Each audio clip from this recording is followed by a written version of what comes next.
Hi guys, how are you? I hope all of you are doing well. In this video we will discuss about future continuous tense.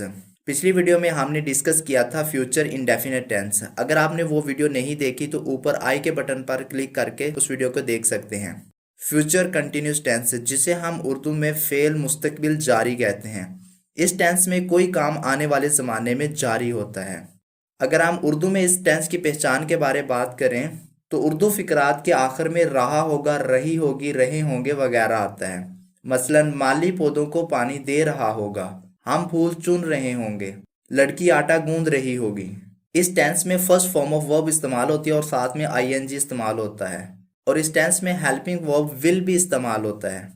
चलिए अब हम इसको बनाने का तरीका सीख लेते हैं। बनाने के लिए सबसे पहले सब्जेक्ट इस्तेमाल करेंगे, उसके बाद विल भी इस्तेमाल करेंगे, उसके बाद आईएनजी वाली फॉर्म इस्तेमाल करेंगे और लास्ट पे हम ऑब्जेक्ट इस्तेमाल करेंगे। चलिए इस स्ट्रक्चर को हम सेंटेंस में यूज करते हैं। For example, the gardener will be watering the plants. देखिए स्ट्रक्चर में सबसे पहले सब्जेक्ट था, यहाँ भी हमने सब्जेक्ट लगा दिया गार्डनर। उसके बाद हेल्पिंग वर्ब विल बी था, यहाँ भी हमने विल बी लगा दिया।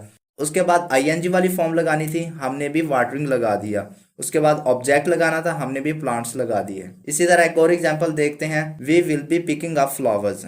अब देखिए यहाँ भी सबसे पहले सब्जेक्ट आ गया, उसके बाद हेल्पिंग वर्ब आ गया, फिर वर्ब आ गया और लास्ट पे ऑब्जेक्ट आ गया। हमें सेंटेंस स्ट्रक्चर की तो समझ आ गई है। अब हम इसे मजीद यूज करते हैं नेगेटिव बनाने के लिए, इंटेरोगेटिव बनाने के लिए। सबसे पहले बनाते हैं नेगेटिव सेंटेंस। नेगेटिव सेंटेंस बनाने के लिए हेल्पिंग वर्ब के बाद और बी से पहले नॉट लगाया जाता है। For example, the gardener will not be watering the plants. देखें सबसे पहले सब्जेक्ट आ गया, उसके बाद हेल्पिंग वर्ब में सिर्फ विल आया, उसके बाद नॉट, उसके बाद बी, उसके बाद वर्ब और लास्ट में ऑब्जेक्ट। ये बात नोट कीजिएगा, नॉट से पहले विल आएगा और नॉट के बाद बी आएगा। एक और एग्जाम्पल देखते हैं, we will not be picking up flowers. देखिए इसमें सबसे पहले सब्जेक्ट, उसके बाद हेल्पिंग वर्ब में विल, उसके बाद नॉट, उसके बाद बी, उसके बाद वर्ब और लास्ट में ऑब्जेक्ट।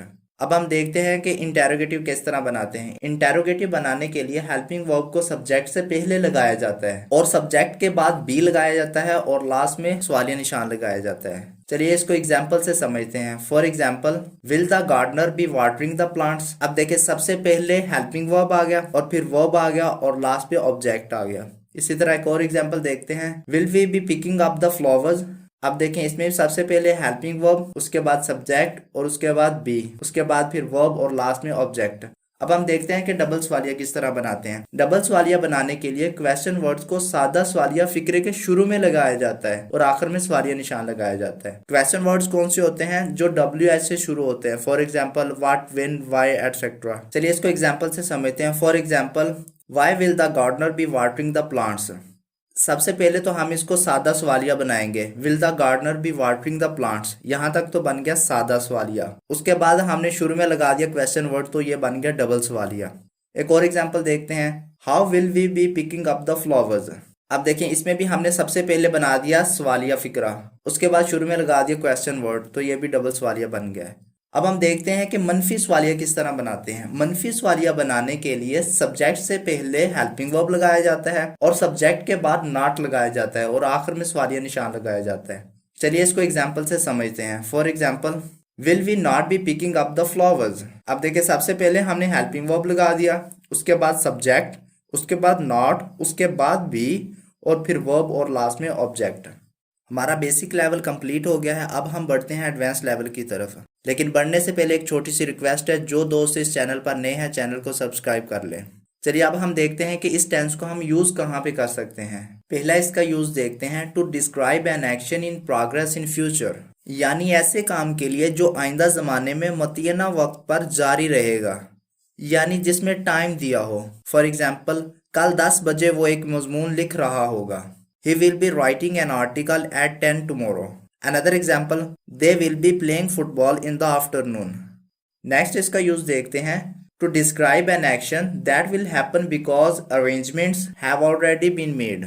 सिंपल वर्ड में बताऊं तो मुस्तकबिल में इरादे के इजहार के लिए हम इस टेंस को इस्तेमाल कर सकते हैं। फॉर एग्जाम्पल, हम सड़क पर दौड़ रहे होंगे। We will be running on the road. एक और एग्जाम्पल देखते हैं, वो यहाँ काम कर रहा होगा। He will be working here. Next इसका यूज देखते हैं, to describe an unconfirmed action, यानी किसी ऐसे काम के लिए जो हो तो हाल का लेकिन इसकी तस्दीक ना हुई हो। मसलन इस वक्त वो थिएटर से आ रही होगी, she will be coming from theatre now. Another example, इस वक्त लड़के फिल्म देख रहे होंगे, the boys will be watching the movie now. अब देखें, ये एक बात तो मौजूदा ज़माने की हो रही है कि इस वक्त देख रहे होंगे, लेकिन कंफर्म नहीं पता कि इस वक्त देख रहे भी होंगे या नहीं। आज हमारा फ्यूचर कंटिन्यूस टेंस भी कंप्लीट हो गया। नेक्स्ट इस कोर्स की सिर्फ 2 वीडियोस रह गई हैं। इस वीडियो में अगर आपका कोई सवाल है तो आप कमेंट में पूछ सकते हैं। अगर वीडियो की आपको अच्छे से समझ आ गया है तो इस एक्सरसाइज को सॉल्व करें। अगर नहीं समझ आई तो दोबारा इस वीडियो को देखें और फिर इस एक्सरसाइज को सॉल्व करें। उम्मीद है ये वीडियो आपके लिए हेल्पफुल साबित हुई होगी। अगर वीडियो पसंद आई है तो वीडियो को लाइक ज़रूर कर दें, और अगर आप चाहते हैं कि इसी तरह की नॉलेजेबल वीडियोस और कोर्स आपको मिलते रहें तो चैनल को सब्सक्राइब कर लें और साथ में बेल आइकन को भी प्रेस कर लें, ताकि हमारी हर आने वाली वीडियो आप तक आसानी के साथ पहुंच सके। मिलते हैं नेक्स्ट वीडियो में, तब तक अपना ख्याल रखिएगा। अल्लाह हाफिज़।